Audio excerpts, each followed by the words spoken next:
কার্তিক, গণেশ, লক্ষ্মী, সরস্বতী সবই রয়েছে, কিন্তু শিব কখনো সমাধিস্থ, কখনো রাম নাম করে নৃত্য করছেন। আপনাদের যাদের কাছে এই কথা মতো বই আছে, এই লাইনটুকু যদি একটু আন্ডারলাইন করে নেন, কার্তিক, গণেশ, লক্ষ্মী, সরস্বতী। আমরা সরস্বতীর পুজো করি। ঠাকুর অন্য জায়গায় অন্যত্র বলছেন, মা সরস্বতীর এক কোণ হলে মানুষ কি হয়ে যায়, মা লক্ষ্মীর একটু কৃপা কটাক্ষ পেলে বিরাট বড় লোক হয়ে যায়, একটা বিল গেটস হয়ে যাবে। গণেশ সিদ্ধিদাতা, কার্তিক অজেয়, সেই শক্তি, এনারা সবাই আছেন শিবের সঙ্গে। এর বেশি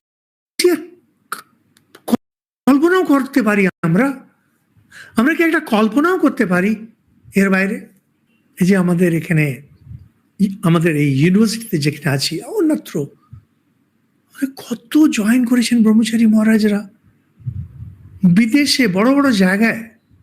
ওয়াশিংটন ইউনিভার্সিটিতে কম্পিউটার্স পড়াতেন, বাফেলো ইউনিভার্সিটিতে পড়াতেন, অক্সফোর্ডে পড়াতেন।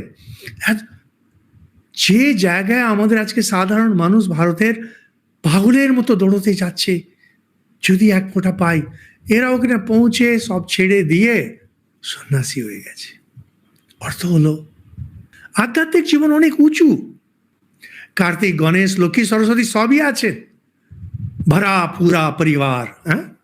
পুরো যে ঐশ্বর্য আঙ্গনে উঠানে, ঐশ্বর্য, কিন্তু সব ছেড়ে শিব জ্ঞান ভক্তি নিয়ে আছেন।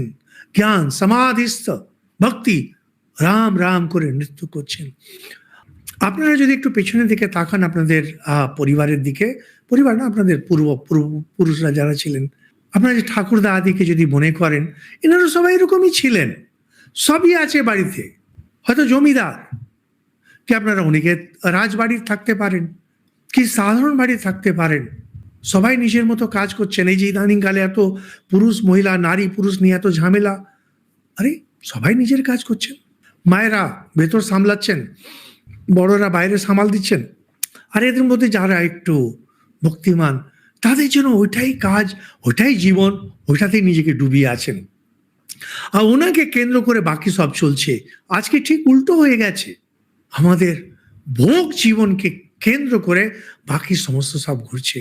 আগেকার দিনে ভক্তিকে কেন্দ্র করে বাকি সমস্ত ঘুরত। পাল্টান, এখনো সময় আছে, পাল্টান। যদি বাঁচতে চান, আপনজনকে বাঁচাতে চান, আপনার সমাজ ধর্ম দেশকে বাঁচাতে চান, পাল্টান, জীবনটা পাল্টান।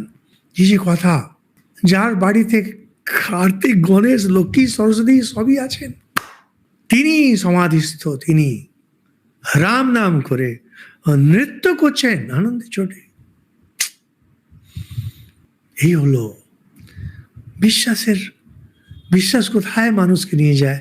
বিশ্বাস থেকে শ্রদ্ধা থেকে ভালোবাসা থেকে ভাবভক্তি হওয়ার পরে সব কিছু আছে, তাও ডুবে আছেন। কিছু নেই, তাও ডুবে আছেন।